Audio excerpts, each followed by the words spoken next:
Hello दोस्तों, कैसे हो आप सब। आशा करते हैं बढ़िया होगे, मस्त होगे, स्वस्थ होगे और पढ़ने में व्यस्त होगे। दोस्तों, हम अपनी क्लास में भारत के भूगोल के बारे में चर्चा कर रहे हैं, जिसमें हमने अपनी पिछली क्लास में आपको बताया था भारत का सामान्य भौगोलिक एवं राजनीतिक परिचय, जिसमें हमने आपको भारत की अवस्थिति एवं विस्तार की बारे में जानकारी दी थी। इसी को ले क्लास को लेके हम आगे बढ़ते हैं। इसमें हम आपको अब नेक्स्ट चैप्टर है भारत की भूगर्भिक संरचना। इसमें हम आपको बताएंगे भारत के सामान्य विभाजन के बारे में। आज का हमारा मोटिवेशन है मेहनत सीढ़ियों की तरह होती है और भाग लिफ्ट की तरह। लिफ्ट तो किसी भी समय बंद हो सकती है, पर सीढ़ियाँ हमेशा ऊंचाई की ओर ही ले जाती है। अर्थात दोस्तों, लिफ्ट जो होती है ना, वो कभी भी धोखा दे सकती है, लेकिन हमारी सीढ़ियाँ हमेशा से वो आप आज नहीं, धीरे धीरे धीरे धीरे ऊपर कभी ना कभी तो पहुँचोगे ही। क्योंकि कभी कभी हमें लगता है कि हम सीढ़ियों से जाते हैं तो एक सीढ़ी चढ़े हैं, पहुंच नहीं पाए, लेकिन हमारे साथ वाला लिफ्ट के सारे बहुत जल्दी पहुंच जाता है। लेकिन ऐसा नहीं है दोस्तों, कभी कभी लिफ्ट जो होती है फंस जाती है, तो उसमें हमें दिक्कत का सामना करना पड़ता है। लेकिन सीढ़ियाँ जो है, कभी ना कभी आप अपनी लक्ष्य तक अवश्य पहुँचेंगे। दोस्तों, मेहनत करते रहिए, सफल होंगे अवश्य। ये दुआ कीजिए, भगवान जरूर साथ देते हैं सच्चे लोगों का। आप जब अभ्यास करेंगे दोस्तों, तो यकीन मानिए आप औरों से बेहतर कर जाएंगे। विराट कोहली, जिनका क्रिकेट में बहुत ही नाम है, एक दिन में विराट कोहली नहीं हो गए। उन्होंने अपना कितना अभ्यास किया, तब विराट कोहली बने जाके। उन्होंने कितनी धूप होगी, कितनी बारिश पड़ रही होगी, तब भी उन्होंने निरंतर प्रयास करते रहे, अपना अभ्यास करते रहे। और आज विराट कोहली जो निखर के उनकी प्रतिभा आई है, वो अभी किसी के अंदर नहीं है। ऐसे ही हमारे मोहम्मद शमी जी जो हैं, सबसे फास्ट बॉलर हैं, उन्होंने कितना अभ्यास किया होगा, तभी आज सबसे आगे हैं। लोगों को लगता है कि सफलता एक दिन में मिल गई। सफलता एक दिन में दोस्तों नहीं मिल सकती है, उसके पीछे बरसों की मेहनत होती है, तपस्या होती है। जो इस तपस्या को करेगा वो निश्चित ही सफलता जरूर प्राप्त करेगा। चलिए दोस्तों, समय को व्यर्थ ना करते हुए हम आगे बढ़ते हैं। दोस्तों, बात करते हैं भारत के सामान्य विभाजन की। दोस्तों, सामान्य विभाजन को दो भागों में बांटा गया है, प्रायद्वीपीय भारत की चट्टानें और गैर प्रायद्वीपीय भारत की चट्टानें। तो प्रायद्वीपीय भारत की चट्टानों में कौन कौन सी आती हैं? आर्किन क्रम की चट्टानें, नंबर 2 धारवाड़ क्रम की चट्टानें, नंबर 3 कुडप्पा क्रम की चट्टानें, नंबर 3 विंध्यन क्रम की चट्टानें, नंबर 4 गोंडवाना क्रम की चट्टानें, नंबर 5 दक्कन क्रम की चट्टानें। इसी प्रकार दोस्तों, बात करते हैं गैर प्रायद्वीपीय भारत की चट्टानों में कौन कौन सी आती हैं। ट्रसरी क्रम की चट्टानें और क्वाटरनरी क्रम की चट्टानें। दोस्तों, जैसे कि आप लोगों को सामने स्क्रीन पर दिख ही रहा है, आर्किन क्रम की चट्टान, धारवाड़ क्रम की चट्टान और कुडप्पा क्रम चट्टान, विंध्यन क्रम की चट्टान और गोंडवाना क्रम चट्टान, दक्कन ट्रैप। तो बात करते हैं आर्किन क्रम की चट्टान। तो आर्किन क्रम की चट्टान सबसे पुरानी चट्टान है। धारवाड़ क्रम की जो चट्टान है दोस्तों, वो कर्नाटक में पाई जाती है। और कुडप्पा क्रम की चट्टान की बात करते हैं दोस्तों, तो आंध्र प्रदेश में पाई जाती है। जो विंध्यन क्रम की चट्टान है, मध्य प्रदेश एमपी में पाई जाती है। गोंडवाना क्रम चट्टान झारखंड में पाई जाती है। और दक्कन ट्रैप दोस्तों, गोंडवाना क्रम की चट्टान में एक कोयला पाया जाता है, जिसमें कोयले की मात्रा सर्वाधिक होती है। कितनी होती है? 98% कोयला दोस्तों झारखंड में पाया जाता है गोंडवाना क्रम में। कौन सा कोयला होता है दोस्तों? आप देखिए, बिटुमिनस कोयला। कौन सा कोयला दोस्तों? बिटुमिनस। दोस्तों, बिटुमिनस कोयला पाया जाता है। कोयला भी आप लोगों को पता होगा, शायद जानकारी नहीं हो तो हम बता देते हैं। 3 प्रकार के कोयले होते हैं। एंथ्रेसाइट सबसे अच्छा कोयला होता है, उससे दूसरे नंबर पे आता है बिटुमिनस, नंबर 3 पे आता है दोस्त पीट कोयला। एंथ्रेसाइट कोयला जो होता है, उसमें ऊर्जा की मात्रा जो होती है ना, वो सबसे अधिक होती है। सबसे बेकार कोयला होता है पीट कोयला, जिसमें ऊर्जा की मात्रा सबसे कम होती है। चलिए दोस्तों, आगे बढ़ते हैं हम।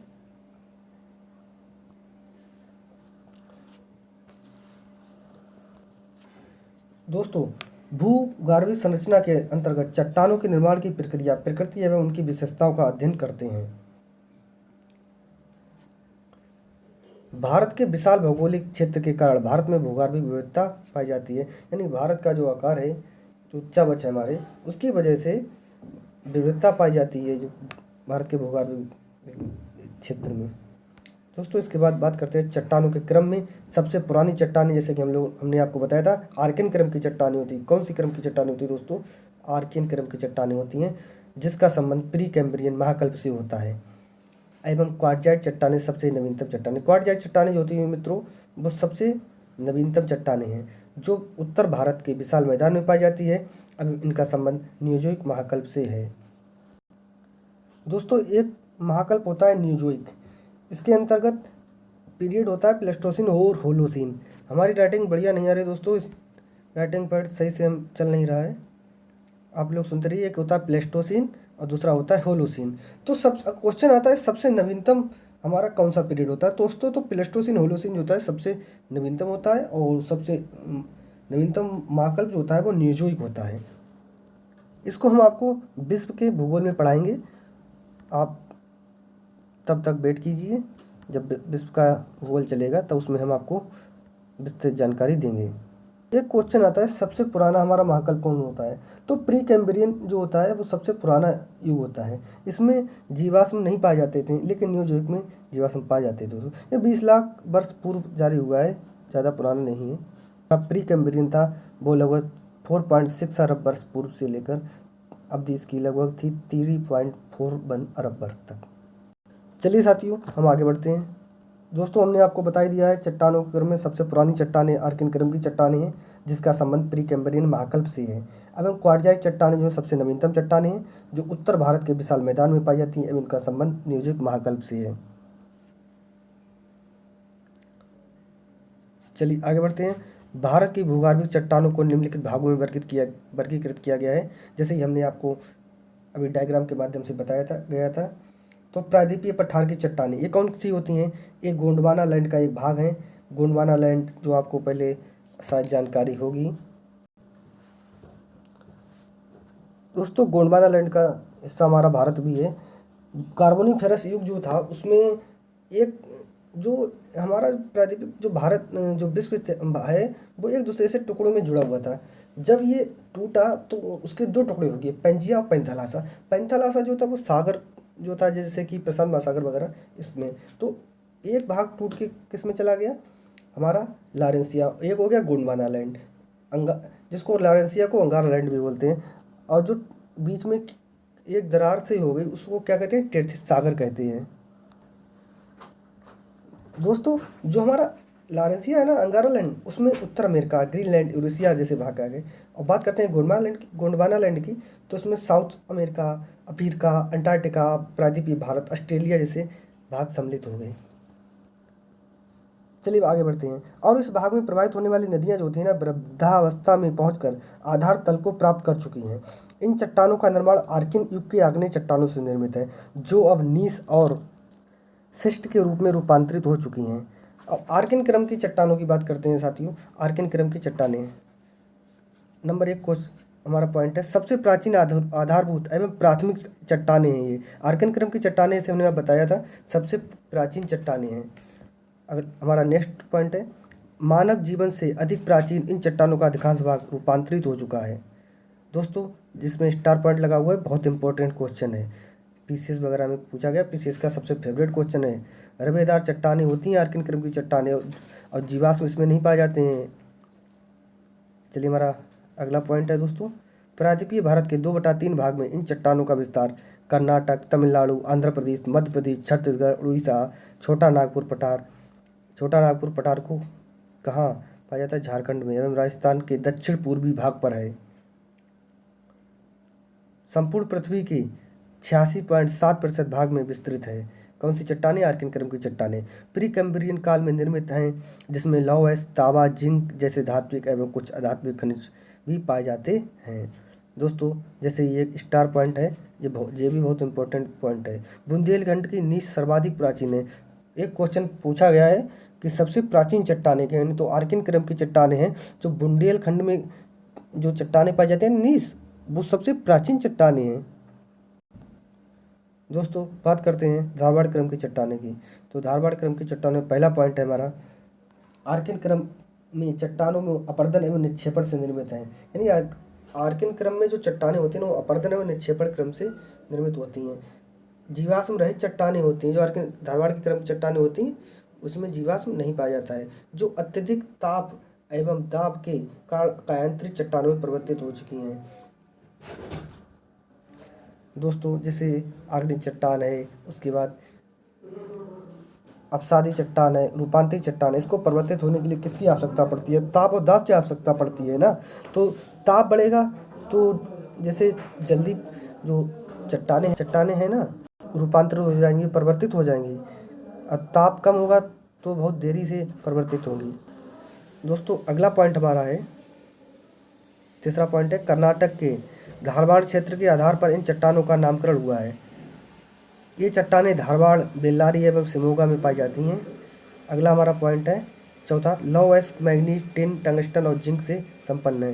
यानी कि इस क्षेत्र में लौह यानी लोहे की मात्रा, मैग्नीज है, टिन ले लिया, टंगस्टन है और जिंक है, इससे यहाँ संपन्न है। यानी कि यहाँ चट्टानें अधिक मात्रा में पाई जाती हैं।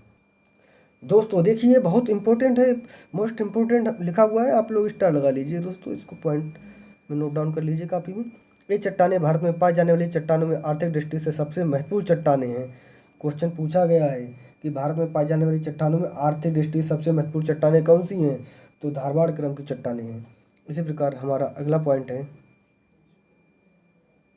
पॉइंट नंबर 6, इन चट्टानों में सोना, क्रोमियम, अभ्रक, कोबाल्ट, एस्बेस्टस, सीसा, फ्लोराइड, संगमरमर जैसे खनिज भी प्राप्त होते हैं। यानी कि यहाँ पे सोना है, क्रोमियम ले लिया, अभ्रक, कोबाल्ट, एस्बेस्टस, सीसा, फ्लोराइड, संगमरमर ये खनिज हैं यहाँ प्राप्त, धारवाड़ जो क्षेत्र होता है उसमें चट्टानों में प्राप्त होते हैं।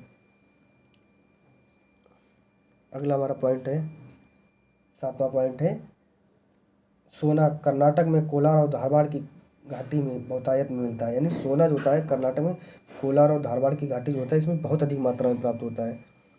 अगला हमारा पॉइंट है, धारवाड़ काल में ही अरावली पहाड़ियों का मोड़दार पर्वत के रूप में निर्माण हुआ था, जो अब अवशिष्ट पर्वत के रूप में विद्यमान है। अरावली पहाड़ियाँ में कैसी हैं? अब अवशिष्ट पहाड़ियाँ बन गई दोस्तों। चलिए आगे बढ़ते हैं, हमारा पॉइंट नंबर 9 है, इन चट्टानों को विभिन्न स्थानों पर अलग अलग नामों से जाना जाता है। इम्पोर्टेंट क्वेश्चन है आपका, यूपीपी से प्री में पूछा जा सकता है और यूपीपी है, यूपीएसआई इसमें भी पूछा जा सकता है। नंबर 1, सौसर। सौसर कहाँ बोला जाता है? नागपुर और मिर्जापुर वाला जो क्षेत्र है इसमें सौसर बोला जाता है। कोलार में क्या बोलते हैं? कोलार में दोस्तों चैंपियन बोलते हैं। क्या बोलते हैं? चैंपियन बोलते हैं। इसके बाद में क्या आता है? चिल्पी बालाघाट होता है, बालाघाट क्षेत्र है, इसमें चिल्पी बोलते हैं। और गुजरात में क्या बोलते हैं? चंपानेर बोलते हैं। देखिए स्टार लगा लीजिए, दूसरे में चैंपियन में, चैंपियन जो होता है कोलार वाला क्षेत्र होता है इसमें चैंपियन बोलते हैं इनको। इसको बोलते हैं धारवाड़ क्रम की चट्टानें होती हैं, कोलार वाले क्षेत्र में चैंपियन बोला जाता है। ये पीसीएस प्री में आया हुआ क्वेश्चन है, इसलिए हम आप लोगों को ज़्यादा फोकस करते हैं। दोस्तों कुडप्पा क्रम की चट्टानें क्या होती हैं इनकी बात करते हैं। हमारा पहला पॉइंट है, स्किन को आज आप लोगों को सही से देख रहे होगी ना दोस्तों, बहुत मेहनत लगती है नोट्स बनाने में, आप लोग नोट्स बनाते रहिए। इनका निर्माण धारवाड़ क्रम के चट्टानों के अपर्दन एवं निक्षेपण से हुआ है। यानी कि जो चट्टानें हैं कुडप्पा क्रम की, इनका भी जो निर्माण हुआ है अपर्दन एवं निक्षेपण से हुआ है। इसमें भी दोस्तों देखिए जीवाश्म का अभाव होता है, इसमें भी जीवाश्म नहीं पाए जाते हैं। अगला हमारा पॉइंट है नंबर 3, नामकरण आंध्र प्रदेश के कुडप्पा जिले के नाम पर हुआ है। यानी जो कुडप्पा क्रम की चट्टानें होते हैं साथियों, तो उनका नामकरण जो आंध्र प्रदेश का कुडप्पा जिला है उसके नाम पर हुआ है। अगला हमारा पॉइंट है, इनका विस्तार आंध्र प्रदेश, तेलंगाना, मध्य प्रदेश, राजस्थान, छत्तीसगढ़ के अलावा नल्ला मलाई श्रेणी, पापाधानी ब्रैकेट में आंध्र प्रदेश का क्षेत्र है, पापाधानी श्रेणी अन्नामलाई श्रेणी में है। अगला पॉइंट हमारा, बलुआ पत्थर, क्वार्टजाइट, स्लेट, संगमरमर, चूना पत्थर जैसे अधात्विक खनिजों के अलावा लोहा एवं मैग्नीज मिलते हैं। इस क्षेत्र में दोस्तों बलुआ पत्थर ले लिया, क्वार्टजाइट, स्लेट, संगमरमर, चूना पत्थर, इन खनिजों के अलावा जो धात्विक खनिज जो होते हैं ना, बलुआ पत्थर धात्विक खनिज है, बलुआ पत्थर, क्वार्टजाइट, स्लेट, संगमरमर, चूना पत्थर, इनके अलावा लोहा एवं मैग्नीज भी मिलता है। क्वेश्चन पूछा जा सकता है, क्योंकि ये तो सभी लगाते हैं क्या क्या यहाँ मिलता है, लेकिन इसके अलावा क्या मिलता है? लोहा और मैग्नीज भी मिलता है, धात्विक खनिज है ना, तो इस पर अंडरलाइन कर लीजिए दोस्तों। आर्थिक दृष्टिकोण से कम महत्वपूर्ण है। इससे पहले वाली जो धारवाड़ क्रम की चट्टानें थी वो आर्थिक दृष्टिकोण से बहुत महत्वपूर्ण थी, लेकिन ये क्या है, कुडप्पा क्रम की चट्टानें ये कम महत्वपूर्ण है। अगला हमारा पॉइंट है, कुडप्पा घाट की चट्टानों से ही पूर्वी घाट का निर्माण हुआ है। अगली हमारी चट्टानें दोस्तों कौन से? विंध्यन क्रम की चट्टानें। स्टार पॉइंट लगा हुआ है, आप भी स्टार लगा लीजिए। पहला पॉइंट है परतदार चट्टानें हैं जिनका निर्माण जल नदियों के जल निक्षेपों के द्वारा हुआ है। अंडरलाइंड है, यानी कि इम्पोर्टेंट है, अंडरलाइन किया हुआ है। जल निक्षेपों के द्वारा पूछ लिया जाता है विंध्यन क्रम की चट्टानों का निर्माण कैसे हुआ है, तो जल निक्षेपों के द्वारा हुआ है। इससे पहले कैसे हुआ था? अपर्दन के द्वारा और निक्षेपण से हुआ था। अगला पॉइंट हमारा है इसका विस्तार विंध्यन पर्वत क्षेत्र में मध्य प्रदेश, उत्तर प्रदेश, बिहार एवं आंध्र प्रदेश तक है। इसके अलावा पूर्व वाला क्षेत्र जो है ना झारखंड है, एवं पश्चिम में राजस्थान के चित्तौड़गढ़ एवं आगरा के उत्तरी क्षेत्र में विस्तृत है। अगला हमारा नेक्स्ट पॉइंट है इन चट्टानों में सर्वप्रमुख लाल बलुआ पत्थर मिलता है जो इमारतों के निर्माण में उपयोगी है। यानी जो हमारी विंध्यन क्रम की चट्टानें जो होती हैं, तो इसमें जो लाल बलुआ पत्थर मिलता है वो इमारतों के लिए बहुत ही उपयोगी होता है। अगला पॉइंट है स्टार पॉइंट है दोस्तों, स्टार लगा लीजिए।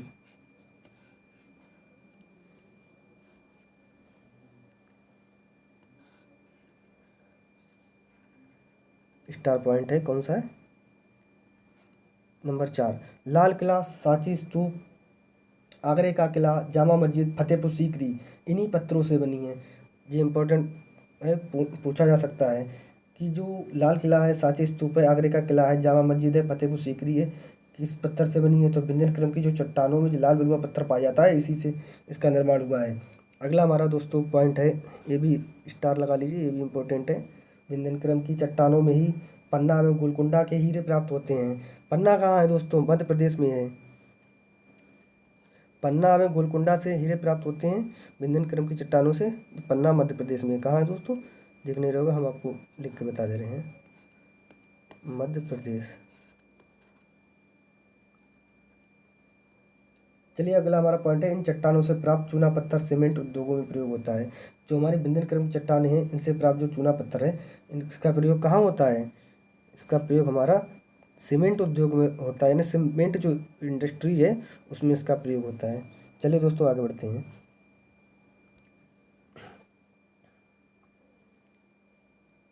देख पा रहे हैं दोस्तों स्क्रीन पे, गोंडवाना क्रम की चट्टानों की बात करते हैं।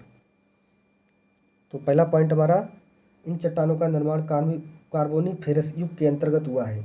अगला पॉइंट हमारा ये परतदार चट्टानें हैं एवं जीवाश्म का अधिकांश भाग इनमें मिलता है। अगला हमारा पॉइंट है भारत का 98% कोयला इन्हीं चट्टानों से प्राप्त होता है। 98% हमने अभी आपको इससे पहले बता चुके हैं। तो कौन सा कोयला पाया जाता है? बिटुमिनस कोयला। अगला पॉइंट हमारा है इनका विस्तार नर्मदा नदी घाटी, महानदी घाटी, दामोदर घाटी, कृष्णा गोदावरी घाटी, इसके अलावा छोटा नागपुर पठार, राजमहल की पहाड़ियाँ, काठियावाड़ एवं पश्चिमी राजस्थान, असम एवं कश्मीर में भी कुछ मात्रा में वितरण है। सोन घाटी जो है इसमें भी इसका विस्तार है। चलिए दोस्तों हम आगे बढ़ते हैं। दक्कन क्रम की चट्टानें, इसका पहला पॉइंट है दरारी ज्वालामुखी उद्भेदन के परिणाम स्वरूप वैशाली चट्टानों के जमाव से निर्मित हुआ है। तो साथियों दक्कन क्रम की चट्टानें, एक होता है दरारी उद्भेदन, एक होता है हमारा केंद्रीय उद्भेदन। तो दक्कन टाइप की जो चट्टानें हैं इसका निर्माण किसके द्वारा हुआ है? तो दरारी ज्वालामुखी के उद्भेदन के परिणाम स्वरूप हुआ है, याद रखिएगा इसको। हमारा अगला पॉइंट है नंबर 2, इसका निर्माण मीसोजोइक महाकल्प के क्रेटेशियस कल्प में हुआ है। ये महाकल्प रहा है, पीरियड है, हमें आपको वर्ल्ड ज्योग्राफी में पढ़ाएंगे।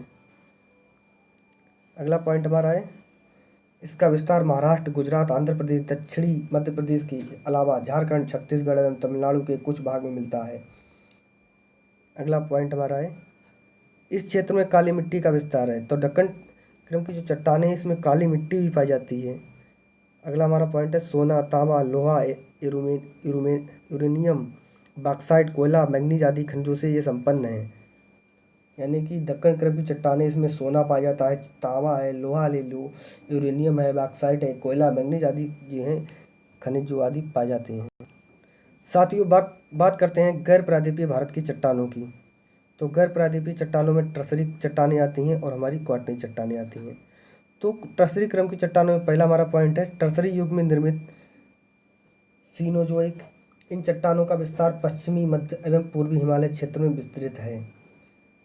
तो हमारा पश्चिमी, मध्य एवं पूर्वी हिमालय क्षेत्र का मतलब क्या है, हम आपको मैप के माध्यम से बताना चाहते हैं।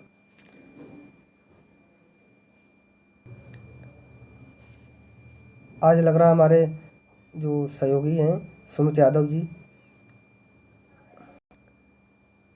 ये भारत का मानचित्र लगाना भूल गए हैं। इनको आगे से हम आप ध्यान रखेंगे, इनको बोल देंगे कि मानचित्र लगा दीजिए, क्योंकि बच्चे मानचित्र के माध्यम से जल्दी समझ लेते हैं।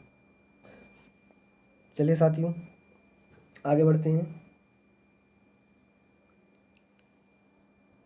हमारा अगला पॉइंट है पॉइंट नंबर 2।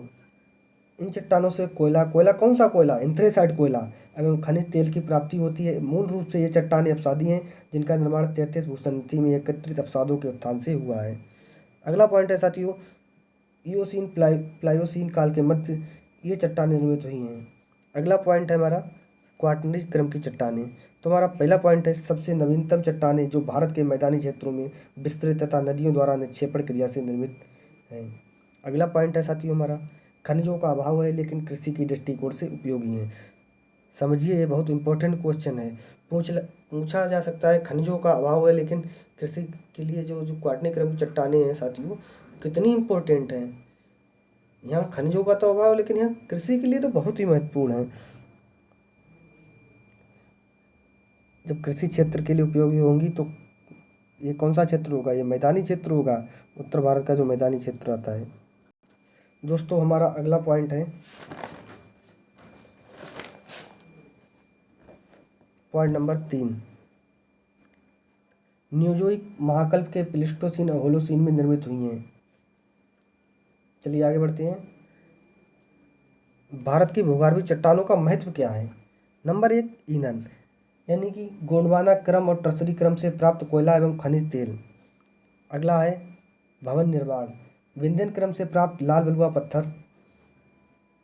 अगला हमारा पॉइंट है खनिज यानी कि आर्कियन, धारवाड़, विंध्यन क्रम की चट्टानों से बहुमूल्य खनिज जैसे सोना, तांबा, लोहा, हीरा, मैग्नीज आदि प्राप्त होते हैं। साथियों अगला पॉइंट हमारा कृषि। दक्कन ट्रैप में विशाल चट्टानों से प्राप्त काली मिट्टी में कपास ले लो, सोयाबीन के अलावा क्वाटरनरी क्रम की चट्टानों से प्राप्त होने वाली जलोढ़ मिट्टी भी कृषि के लिए उपयोगी है। अगला हमारा पॉइंट है साथियों उद्योग यानी इंडस्ट्रीज। खनिज आधारित उद्योग जैसे लोहा से इस्पात उद्योग किसे कहते हैं, स्टील उद्योग जो होते हैं, चूना पत्थर से निर्मित उद्योग आदि। अगला साथियों हमारा पॉइंट है ऊर्जा इनकी एनर्जी। गोंडवाना क्रम की चट्टानों से प्राप्त कोयले से विद्युत ऊर्जा की आपूर्ति सुनिश्चित होती है। कोयले से क्या बनता है दोस्तों, बिजली तो बनेगी यार, कोयले से बिजली नहीं बनती है, इलेक्ट्रिसिटी प्रोड्यूस होती है।